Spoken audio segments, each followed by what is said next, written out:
Muy buenas tardes a todos, bendiciones, bienvenidos, muchas gracias por estar aquí. Vamos a estar leyendo juntos el libro de Ausencia de Felicidad. La abuelita parece que me da con la patita porque se quiere subir. A ver. Y hola, Santa Rita en primer plano, muy bien, claro que sí. Y como siempre vamos a empezar con nuestra habitual invocación de la página 30, que dice así: estoy aquí únicamente para ser útil. Estoy aquí en representación de aquel que me envió. No tengo que preocuparme por lo que debo decir ni por lo que debo hacer, pues aquel que me envió me guiará.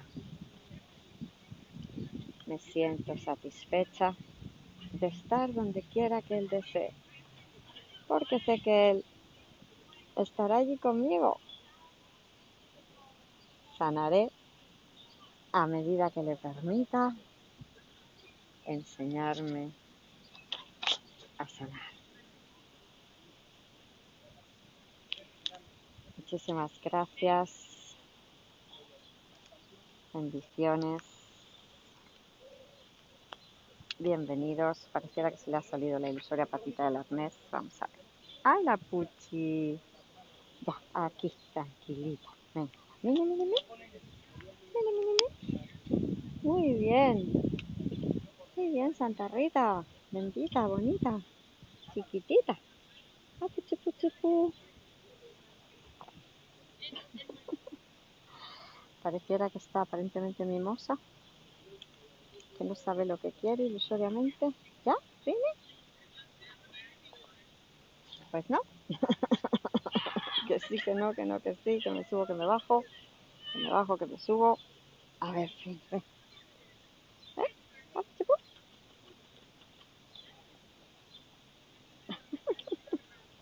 Espíritu Santo, me está dando en la patita para que me quite el zapato. Pues un segundo, a ver si con eso ya se queda aparentemente tranquilo. Vamos allá. Ahí estamos. Muchas gracias. Gracias por vuestra paciencia, comprensión infinitas. Vamos a volver a colocar el móvil. Y comenzamos con la ilusoria lectura, que normalmente empezamos a las 3:30, pero hemos cambiado un poco las tornas porque estaba haciendo también una grabación en casa y necesitaba tenerlo en silencio, o sea que lo vamos a hacer así. Capítulo 15, otros escritos, B, la escritura de los poemas. Nos habíamos quedado en la página 429 y dice así: a veces los poemas se escribían durante un periodo de días. En otras ocasiones, como ya he mencionado, Helen solía escribir fragmentos de versos que simplemente se quedaban inconclusos por allí. Yo los guardaba en un cartapacio y de vez en cuando los sacaba y le decía a Helen: aquí hay un poema que no has terminado. ¿Por qué no escribes lo que falta? Helen tenía una voluntad férrea y era posible lograr que hiciese algo que realmente no quería hacer, pero había ocasiones en que protestaba y oponía una resistencia a la cual yo sabía que era superficial. Después de un rato yo podía ver la diferencia bastante bien. Después de un tiempo yo pude ver la diferencia bastante bien. Cuando yo sentía que una parte de ella estaba dispuesta a continuar un poema o incluso a escribir uno, yo solía exhortarle a que lo hiciese. Tuve mi mayor éxito acerca de la Navidad o de la Pascua Florida, razón por la cual hay varios sobre estas, así como los de mi cumpleaños. Otras ocasiones que parecían prestarse para un poema también se pondrían a prueba. Más adelante describiré algunos de los poemas, página 430, que resultaron de estos esfuerzos y sus circunstancias. Ocasionalmente, yo actuaba con sutileza y ponía la libreta bajo la almohada de Helen para que captara la indirecta cuando se acostase. Incluso una vez le escribí un poema en el cual le pedía que me escribiese uno a mí. Por una parte, por supuesto, los poemas no eran ni remotamente tan significativos como un curso de milagros. Por otra parte, sin embargo, especialmente los últimos poemas personales tenían un lugar importante, si no es que especial, en la experiencia de Helen, puesto que hicieron posible, repito, que ella tuviese acceso a una parte de su mente que de otro modo había apartado de su conciencia. Creo que esta es la razón por la cual ella, a pesar de sus ocasionales protestas en las que expresaba lo contrario, se sentía orgullosa de sus poemas y consintió en permitirme que la fastidiase para que los escribiera. Además, los poemas tienen el valor obvio de ayudar a tantas personas a relacionarse con su propia experiencia espiritual e incluso más específicamente con la relación ambivalente que tienen con Jesús.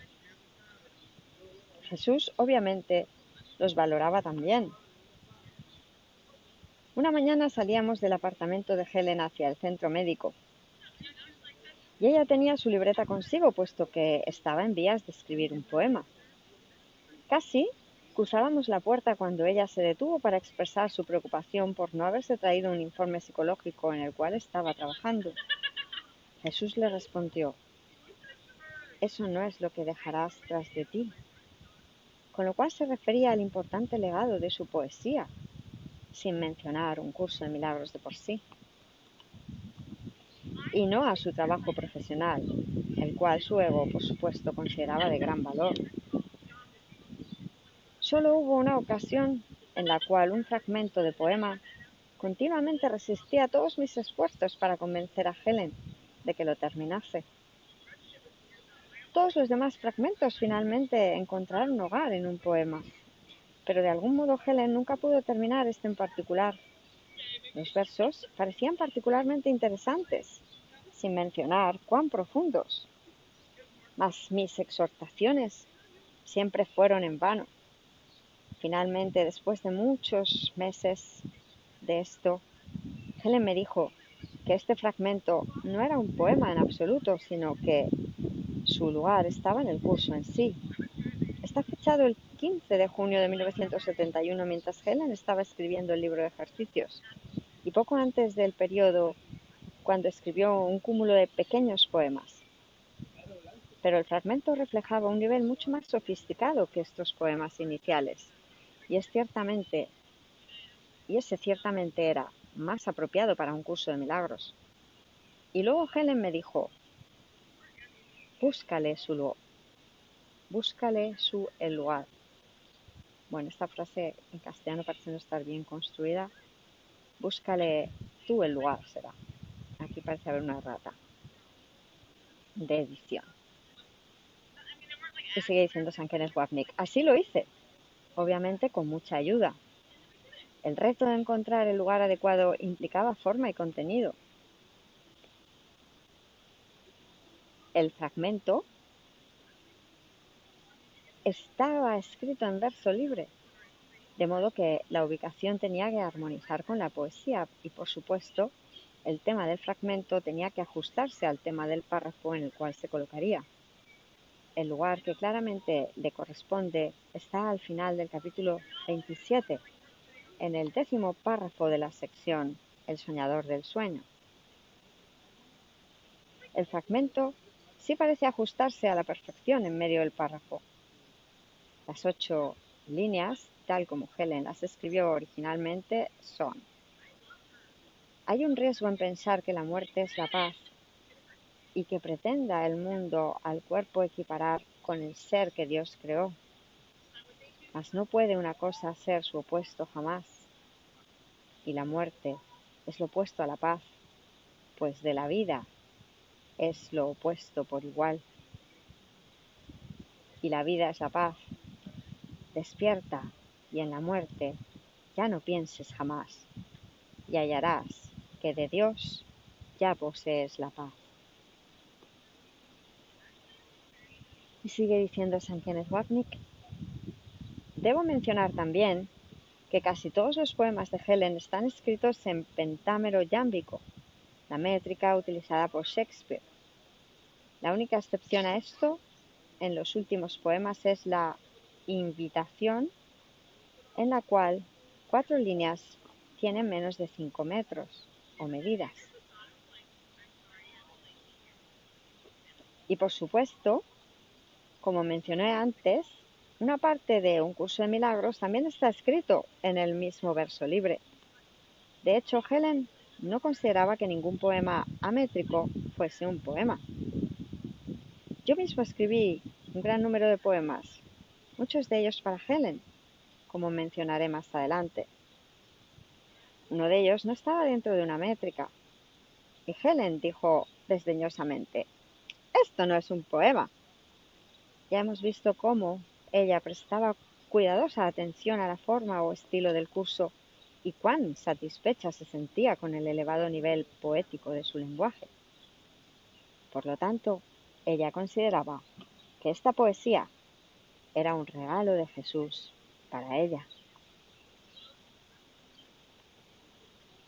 Y ahora viene otro apartado que se llama Los poemas. Una serie de poemas llamados Los poemas personales en la colección tratan sobre la relación de Helen con Jesús.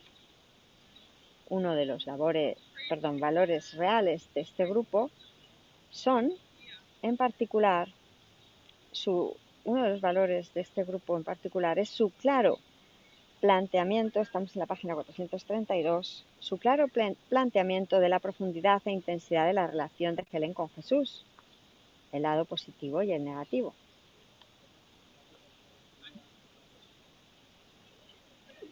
Como sería aparente ahora para el lector, difícilmente diría que Helen era un canal inconsciente e ignorante a través del cual pasaban las palabras de Jesús. Su relación con él era muy real para ella y no sin que mediase una gran emoción. Los poemas personales, por consiguiente, muestran un vasto ámbito de sentimiento. Está primero la trilogía de los poemas de amor, escritos en insistencia mía para el día de San Valentín. Le sugería a Helen lo lindo que sería para ella decirle a Jesús cuánto lo amaba, y estos fueron los resultados. Canción de amor, mi Señor, mi amor, mi vida, vivo en ti. El lugar de descanso, mis brazos están abiertos, ven mi Señor a mí y descansa sobre mi corazón. Late por ti y canta en gozosa bienvenida. Y liberación. Voy en la gloria, pues tú vas en mí. Y luego, al otro extremo del espectro, están esos poemas que reflejan un amargo desencanto, como en Oración para una casa, la cual termina con este cuarteto.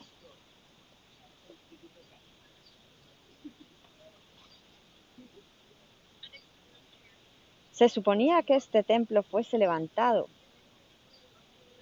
para ti, que dijiste que su altar estaría alumbrado para siempre.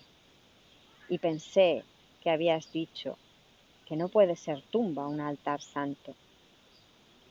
Los regalos de Dios, página 49. Y sigo con las palabras de San Kenneth Wapnick. El poema completo se puede encontrar en el próximo capítulo.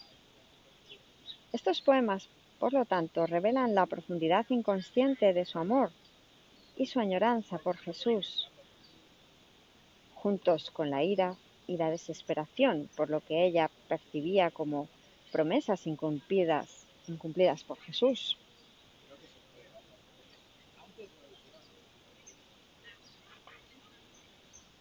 Pronto se aclaró para mí después que los poemas personales comenzaron a llegar, la razón por la cual Helen se sentía tan turbada por los poemas iniciales. Estos apuntaban en dirección a esta mayor expresión de sentimiento, una profundidad contra la cual ella se defendía tan enérgicamente a lo largo de su vida. Así pues, mientras Un curso de milagros en su totalidad era un mensaje directo para Helen de Jesús, muchos de los poemas eran en efecto un mensaje directo a Helen de sí misma. Estos revelaban, como pocas otras cosas acerca de ella lo hacían, esta división más profunda de su relación con Jesús, que su relación con Jesús representaba. Esta división ha sido uno de los temas principales de este libro y retornaremos al mismo en el próximo capítulo, cuando utilizaré varios de estos poemas de Jesús. Seguimos leyendo, estamos en la página 433. Muchos de los poemas tienen interesantes historias relacionadas con los mismos. Los poemas de Pascua y de Navidad tenían el estímulo obvio del calendario litúrgico y había sido costumbre de Helen, una vez que comenzaron a llegar los poemas, escribir poemas estas dos festividades. Sin lugar a dudas, creo que los poemas de la Pascua de Resurrección están entre los más exquisitos de la colección y además están entre los más hermosos de cualquier poesía religiosa que yo haya visto. Los temas de Pascua, por supuesto, representaban el espectro completo de la mente dividida y abarcan desde la culpa y el miedo del sistema de pensamiento de crucifixión del ego hasta la esperanza de resurrección del mensaje de expiación del Espíritu Santo a través de Jesús. Uno de estos poemas es El lugar de la resurrección, escrito en 1974, aproximadamente un mes antes de la Pascua. El Domingo de Ramos, el cual ese año correspondía al segundo día de la Pascua de los hebreos, Helen y yo cenamos con el padre Michael en el sector sur-oriente de Nueva York, con dos amigas muy queridas, la hermana Regina y la hermana Mercy. Estas monjas habían abandonado su muy hermoso y tranquilo hogar en Maryknoll, en el condado de Westchester, para establecer una presencia de oración entre los pobres. Helen y Bill les habían sido presentados por Michael y Helen había insistido mucho en que yo las conociera durante mi primer verano de regreso a Nueva York.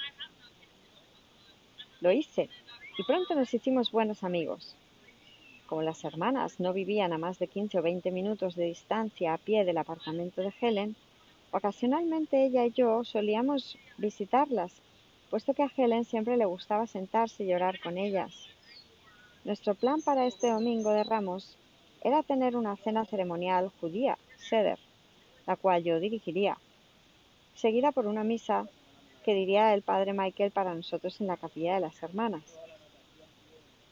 Pocos sacerdotes que yo haya conocido han dicho la misa tan significativamente y con tanta sinceridad como lo hacía Michael, y con frecuencia él decía la misa para nosotros y para las hermanas. También traía conmigo El lugar de la resurrección, la cual pensé que sería hermoso leer en algún momento durante el día. Hasta ese momento las hermanas no sabían nada sobre un curso de milagros, pero sentían un profundo amor y respeto por Helen, el cual ciertamente era recíproco. Sabía que les agradaría el poema, al igual que a Michael, quien sí sabía acerca del curso y era un amante de la poesía de Helen. Uno de nosotros leyó el poema después de la cena. Se me olvida si lo leyó Helen o si lo leí yo. Y entonces, página 434, y entonces sucedió algo asombroso. Espontáneamente, todos caímos en un profundo y devoto silencio, y creo que todos sentimos la amorosa y eterna presencia de Jesús que se reflejaba en las líneas finales del poema. Y ante una tumba vacía, aprende a ver. que no ha muerto el que aquí fuese crucificado. Los regalos de Dios, página 99. Finalmente, sigue diciendo San Kenneth Wapnick, retornamos al salón y nos dirigimos en silencio hacia la capilla para la misa de Michael.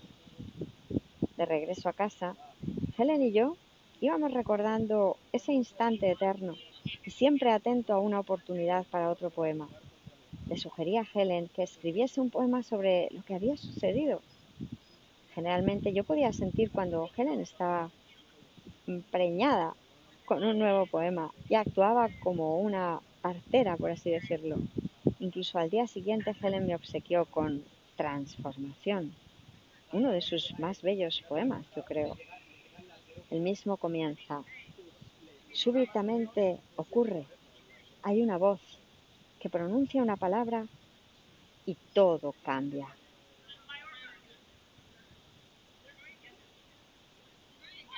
Y sigue diciendo San Kenneth Wapnick. Y concluye con otro tema pascual, que dice así. Junto a la tumba, prestos están los ángeles en radiante esperanza al llevar el Redentor mensaje.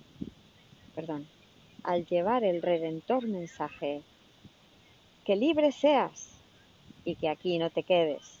Sigue hasta Galilea. Los regalos de Dios, página 64. Y sigue diciendo San Kenneth Wapnick. Otros dos poemas estaban relacionados con la hermana Regina y la hermana Mercy. Un año después de ellas estar viviendo en el Bajo Este, le sugería a Helen que un poema de aniversario sería un hermoso y significativo regalo para ellas. Íbamos a pasar parte del día con las hermanas y por lo tanto Helen les obsequió con un dulce poemita que comenzaba: un año es breve, mas entregado a mí, por siempre permanece. El segundo poema también se escribió en 1974, cuando la madre de la hermana Regina se estaba muriendo. Cuando supimos la noticia de su muerte, estimulé a Helen para que le escribiese un poema a Regina, y el resultado fue un hermoso requiem. Recuerdo haber pensado en el momento que sería, recuerdo haber pensado en el momento que este sería el requiem para sí misma también. Recuerdo haber pensado en ese momento, en dicho momento, que este sería el requiem para sí misma también.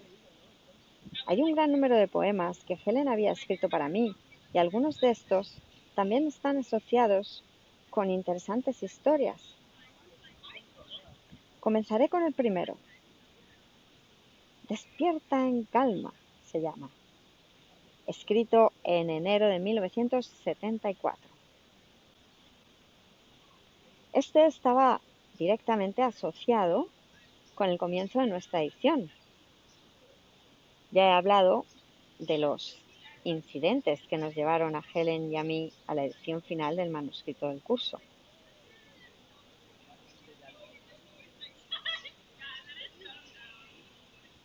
No recuerdo si realmente habíamos comenzado la edición, aunque creo que sí, pero ciertamente justo alrededor de ese momento Helen me dijo una noche que había una oscura piedra angular en mi mente, la cual debía sanar. Era la primera y creo que la única vez que ella jamás me habló de esa manera. Había una urgencia en su voz mientras hablaba, ciertamente muy atípica de Helen en relación conmigo. Lo que ella comunicaba, si no directamente entonces por implicación con toda seguridad, era que este obstáculo interferiría no solo con nuestra edición, sino con el trabajo que yo estaría realizando en el futuro. El párrafo final del texto afirma que ya no se le otorga fe a ninguna ilusión, ni queda una sola nota de oscuridad que pudiese ocultarle a nadie la faz de Cristo. Desde el capítulo 31, la visión final, el punto 8, elige de nuevo, párrafo 12, frase 5. Helen me estaba diciendo que no debía haber nada que interfiriese con nuestro trabajo juntos o con el mío posteriormente, y ahora era el momento justo al principio para remover todas esas manchas de oscuridad.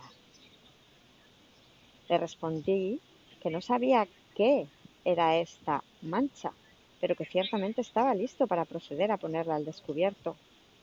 No tardó mucho tiempo para que la oscuridad saliese a la superficie y se relacionaba con la muerte de mi abuelo, la cual ocurrió cuando yo tenía 6 años. Yo había sido muy apegado a él, en aquel momento posiblemente más apegado a él que mis padres, y me había sentido devastado por su muerte tan súbita en el hospital debido a complicaciones que surgieron de un procedimiento quirúrgico relativamente fácil. Este asunto había aflorado para mí hacía cerca de 3 años en un inédito cuento breve que yo había escrito, y repito muy inesperadamente, el año anterior mientras estaba en el monasterio trapense en Israel. Una mañana temprano, mientras me encontraba en la iglesia monástica, me encontré reviviendo su muerte en mi mente y sollozando casi sin consuelo. Así que Helen y yo hablamos acerca de esto y espontáneamente comenzó una serie de procesos de visualización. No era algo que yo acostumbrase a hacer antes o desde entonces, pero Helen era muy sensible visualmente, como ya hemos visto en su serie de experiencias anteriores a la llegada del curso, y generalmente yo podía ponerme en sintonía con el simbolismo de Helen. Por lo tanto, casi podíamos compartir los cuadros en la mente de cada uno. Más adelante en el libro retornaré a otro ejemplo. Página 436. Y de este modo comenzó para mí una serie de imágenes que se extendió por espacio de varios días. Todas las noches, después de la cena, Helen y yo solíamos compartir el desarrollo de esta serie, a través de las cuales ella me dirigía. A medida que las iba observando, comenzó con un ataúd en un rincón de un salón oscuro, con mi abuelo dentro del ataúd. Finalmente él se incorporó, se levantó y caminó conmigo hacia el rincón opuesto, donde, a medida que yo podía soltarlo, él desaparecía de ese rincón oscuro. Súbitamente el salón comenzó a iluminarse y a llenarse de luz. Las ventanas y las paredes desaparecían, y ahora el salón se abría hacia una inmensa y abierta llanura. Se hizo claro para nosotros que mi abuelo era el símbolo de Jesús, y la experiencia representaba mi resurrección, la cual el curso entiende como el despertar del sueño de la realidad de la muerte. La nota, llena de la luz y de la dicha de la resurrección, terminó la experiencia, la cual claramente era muy significativa para mí y por la cual yo siempre le estaría agradecido a Helen. Además, básicamente, fue el único instante en que Helen pudo ser una ayuda directa para mí, como discutiré en el capítulo 16. Después de haberme marchado esa noche, Helen escribió este poema para mí. Despierta en calma, se llama el poema. Me lo dio a la mañana siguiente. Y dice así: que la paz te cobije dentro y fuera por igual, que en radiante silencio y en tan profunda paz a tu mente serena no se acerque jamás un sueño de pecado o de mal. Despierta en calma, primero hay silencio, después el despertar.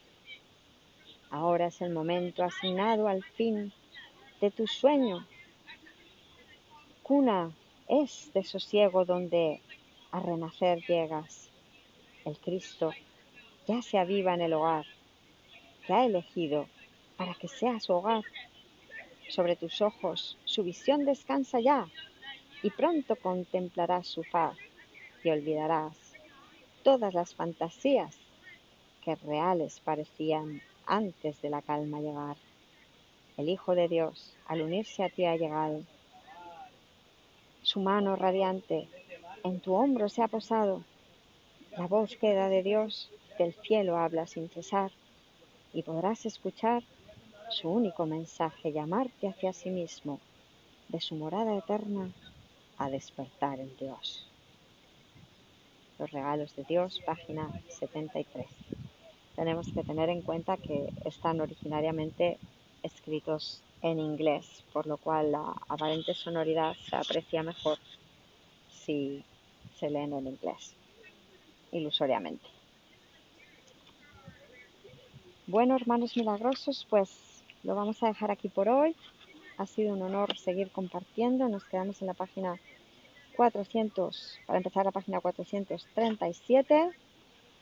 Todo el amor para todos.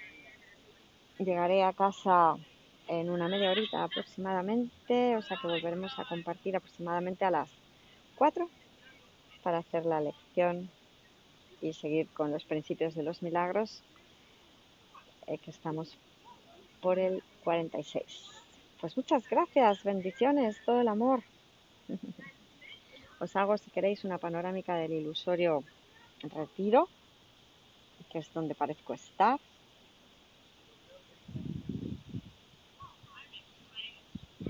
Un regalo del Espíritu Santo para nosotros, como siempre. Aquí está Santa Rita, jugando con la ilusoria bota.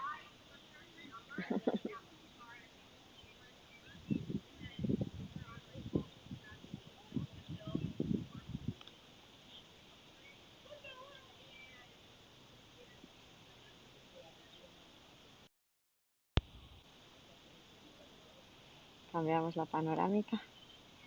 Aquí tenemos el riachuelo que hay.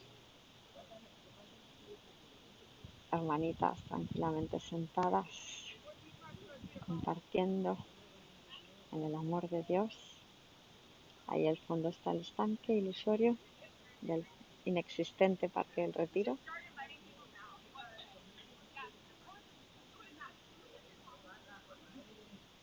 Los ilusorios castaños de Indias. Pues todo el amor, hermanitos. Os amo.